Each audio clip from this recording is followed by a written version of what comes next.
Hey interwebs, welcome to 2018 that you've already been in, but I wasn't. No, I was, but I wasn't on the internet for, just Happy New Year.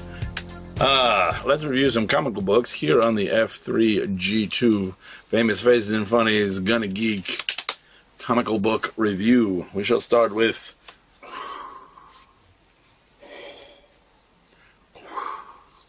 Star Wars, Darth Vader. Dun, dun, dun, dun. We get to see that Vader can be the Stone Cold Vader we have, and still have the groundwork is set for, there's that bit of Anakin that's clinging to the inside that can later be redeemed. And it's by no stretch of the imagination is he, an absolved that he's been a good guy under there the whole time, but you can see that he's got, lines have been drawn here, and no further. I'm quoting Star Trek while talking about Star Wars. I'm crazy like that. But, so good. So damn good.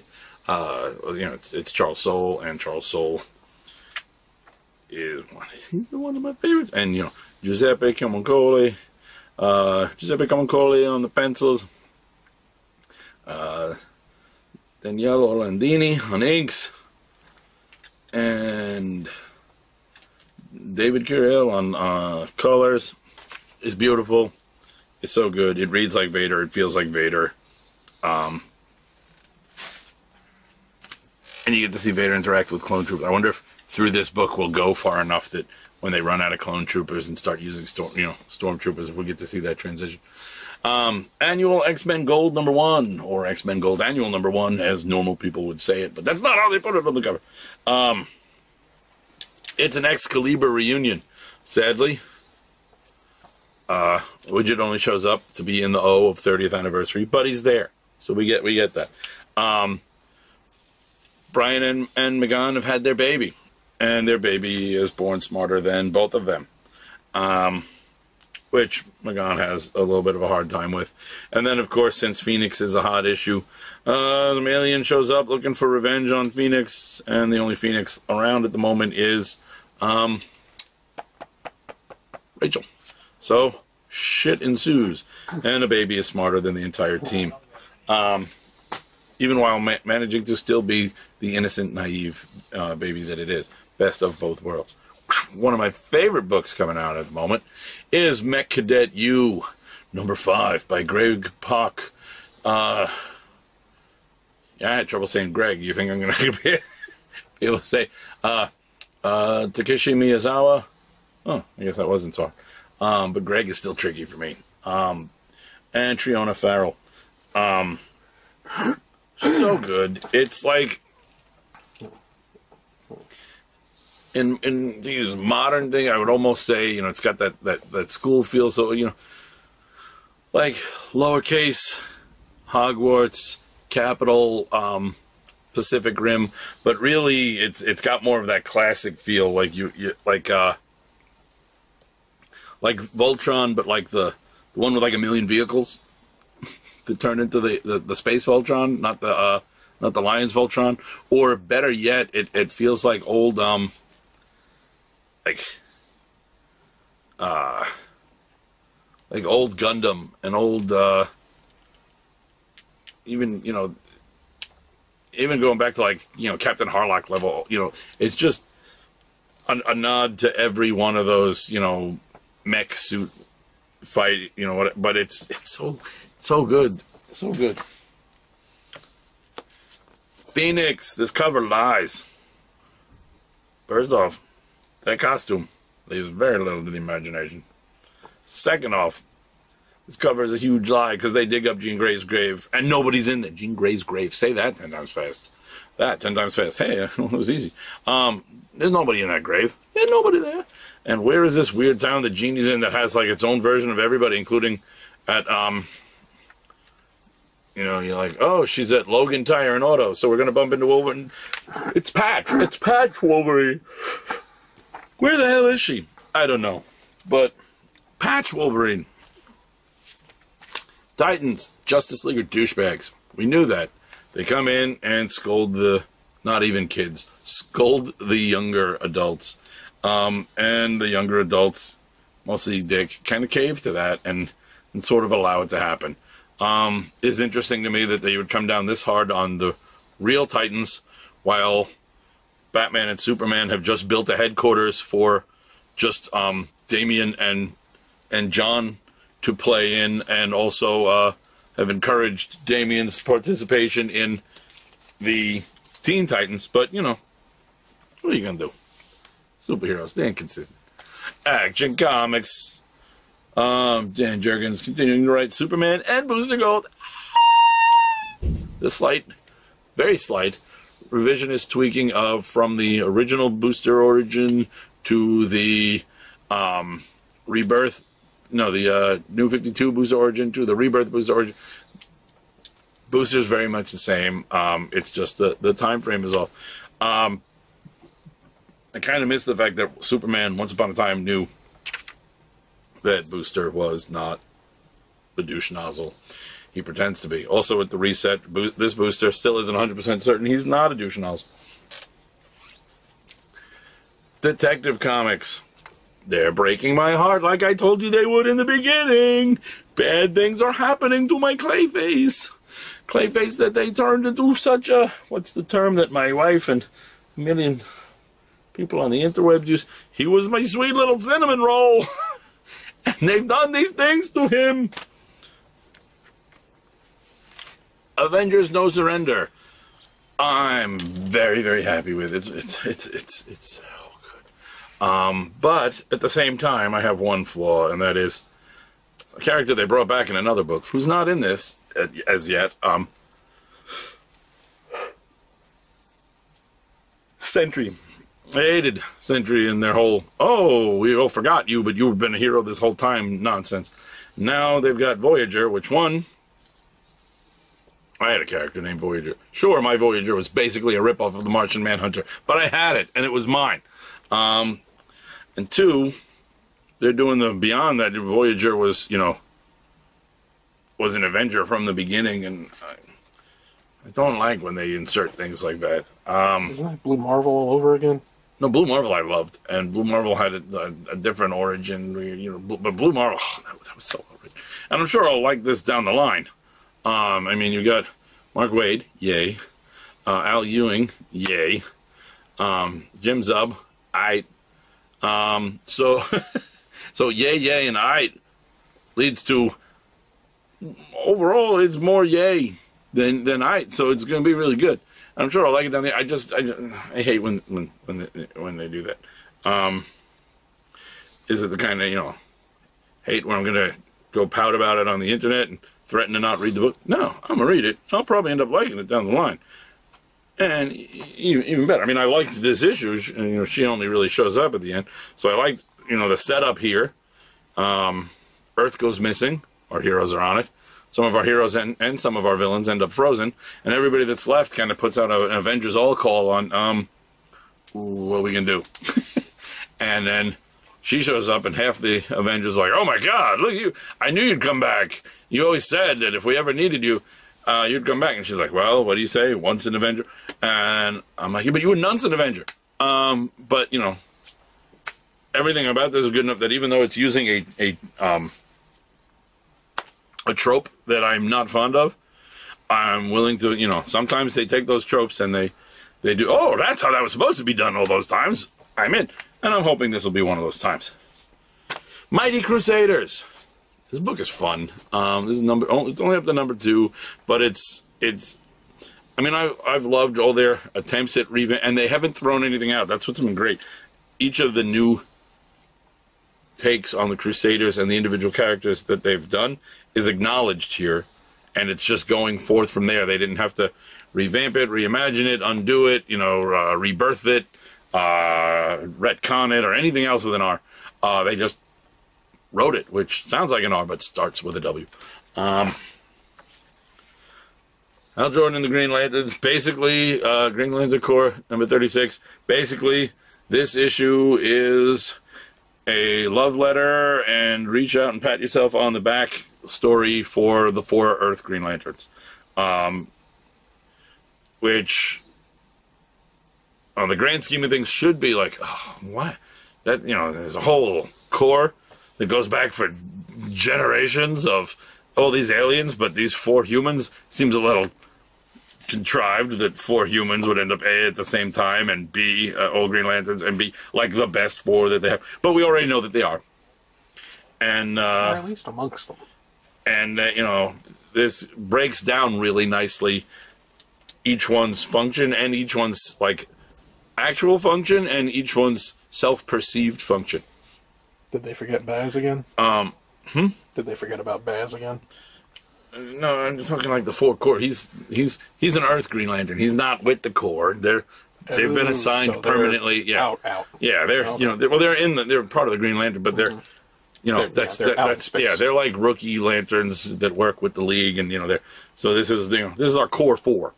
The fact that there's 6 human lanterns on the Green Lantern Corps really makes it, you know, if you think about it too much, you start to go, holy nepotism, Batman. If the other planets wrote the book, I bet we'd see more. Oh, but the other planets don't actually exist. So Earth wins. But anywho, there's a return of, the controllers are going to build their own army to go against the Green Lanterns. And in a perfect world, we'll get you could get a war on multiple fronts. We could have the Green Lanterns. We could have the Manhunters return. But who are the controllers using? Oh, it's the Dark Stars. So you can have the Green Lantern Corps versus the Dark Stars versus the Manhunters, and then of course, you know, you could have the Red Lanterns and the Yellow Lanterns show up, and then you know the Greens would have to call in the Blues and the Indigos, and then the Sapphires would come in and fall in love with everybody. It could just be more colors than I can see. Yes. Sleepless continues to be so good. 2nd issue in. Love this book. I love it. I love this book.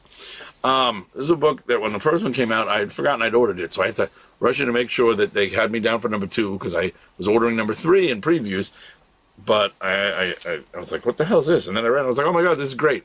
This is this beautiful fantasy, but not like, so far, not high fantasy, really more fantasy,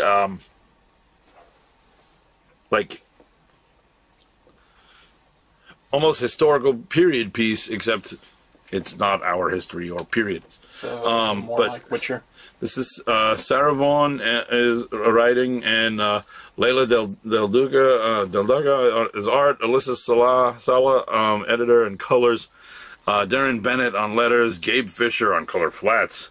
Shanna Matuzak production, and Caitlin Like did the variant cover color flats.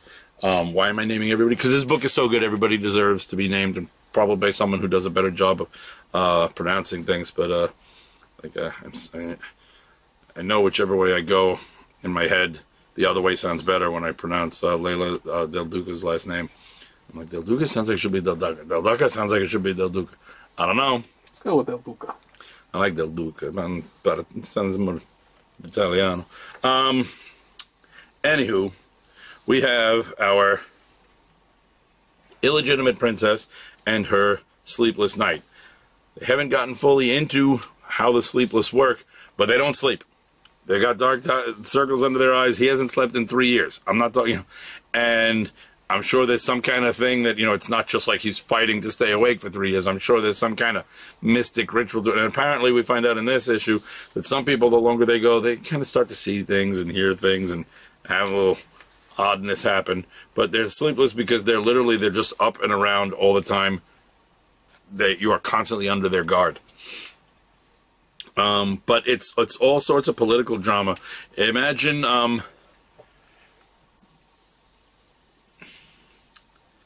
let's say, a little bit Game of Thrones, a little bit The Tudors,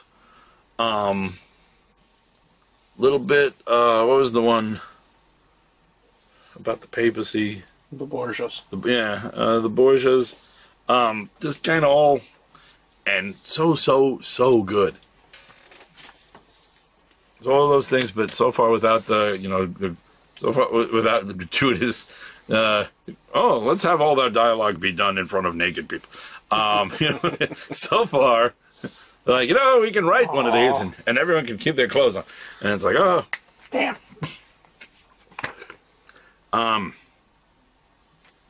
Pestilence.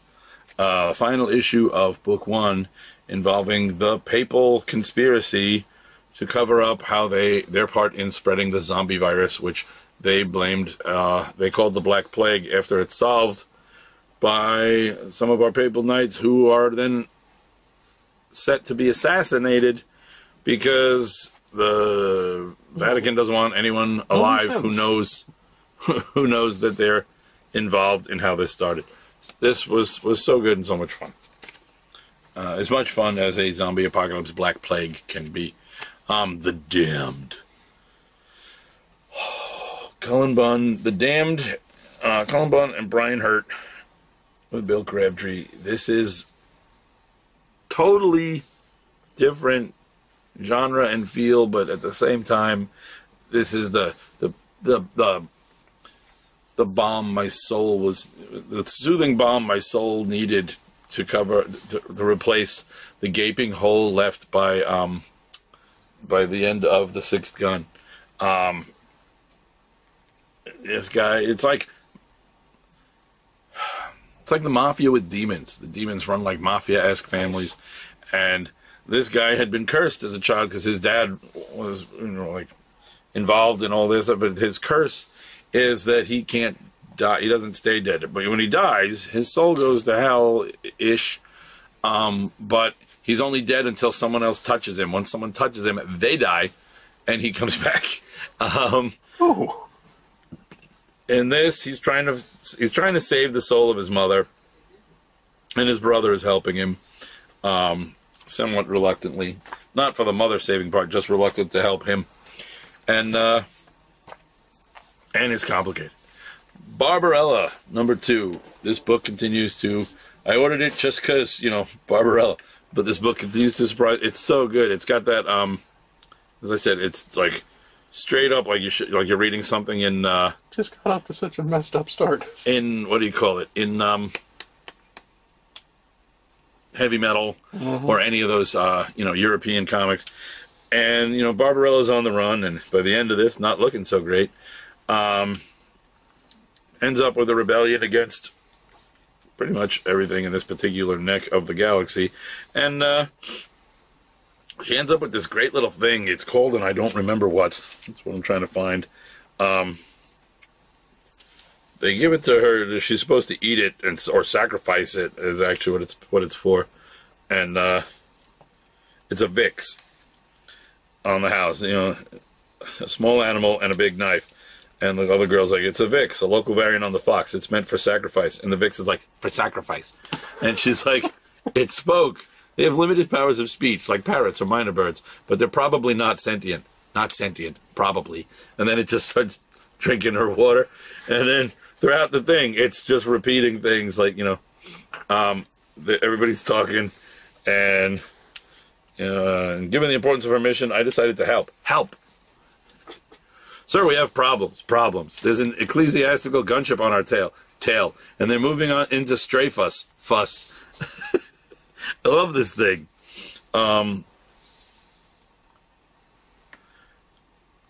This issue deals less with reproductive organ stealing and more with just the rebellion. I'm sure eventually Barbarella's gonna, be a woman again. Yeah. She's going to have to get back her lady parts. Judas, number 2. Judas meets the devil, who says he's telling the true story of his part in God's whole story and Jesus' story. And, of course, the devil's version paints God and Jesus out to be the dicks and him to be the, him and Judas to be poor victims. This is perfectly fine with me, because I'm also a dick.